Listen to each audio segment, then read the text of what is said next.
occupation map of Germany. After World War I, Germany was divided like so. This map looks pretty familiar, but upon closer inspection, we see something weird. In the middle of the British territory, we see two dotted, outlined British provinces of their occupation zone. Dotted as American. First of all, why are these dotted? Second of all, why are they here? Third of all, why do they exist? What is going on? Well, let's explain.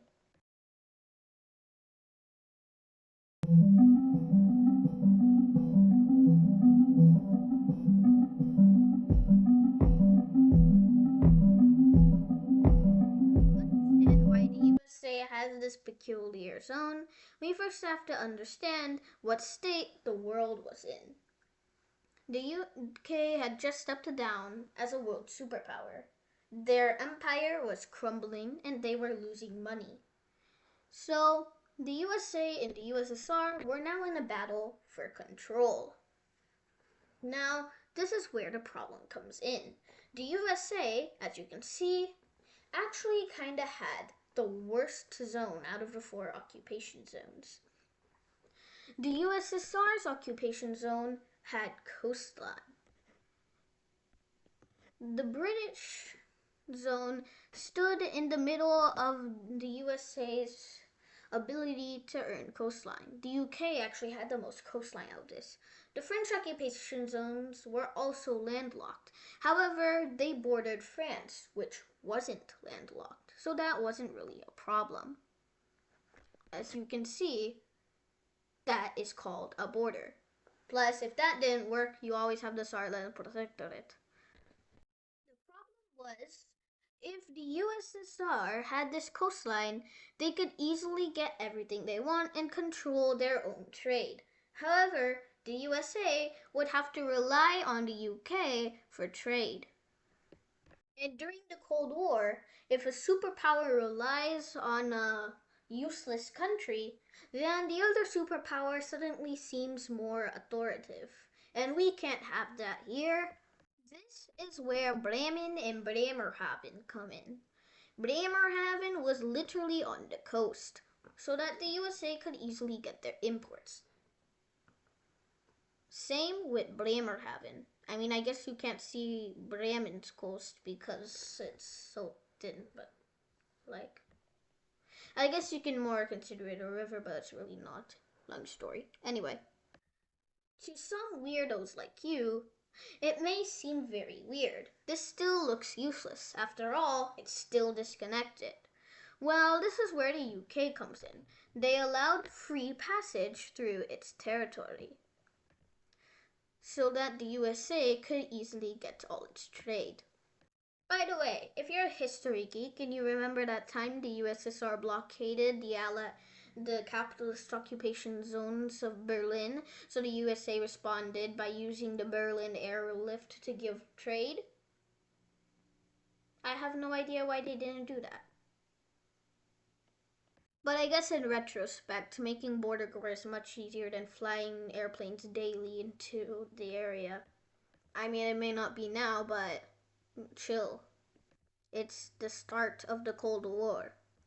But the way these zones were set up was actually more peculiar. You see, when the USA got this land, guess what they did?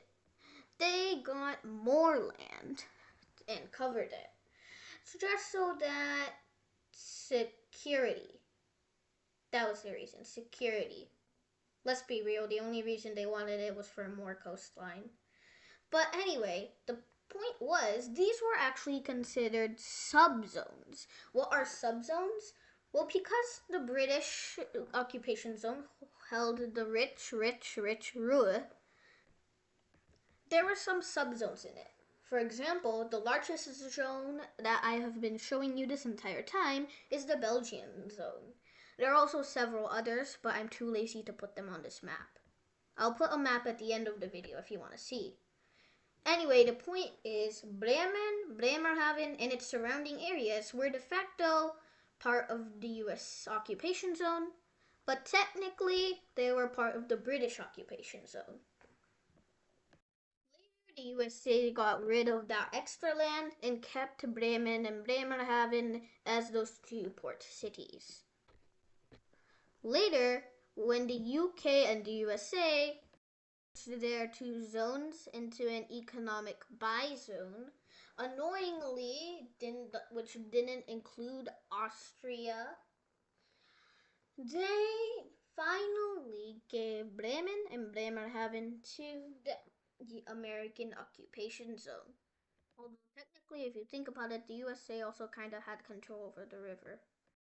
And that's how these two tiny port cities, Bremen and Bremerhaven, came to be. But let's be real, there was much, much, much more border gore in the UK. Once again, early in the video, I told you how I didn't show the other zones other than the Belgian zone.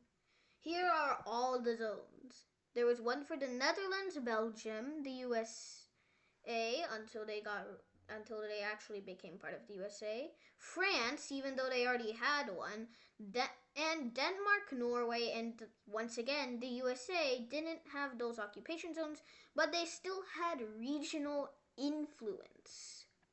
So I guess uh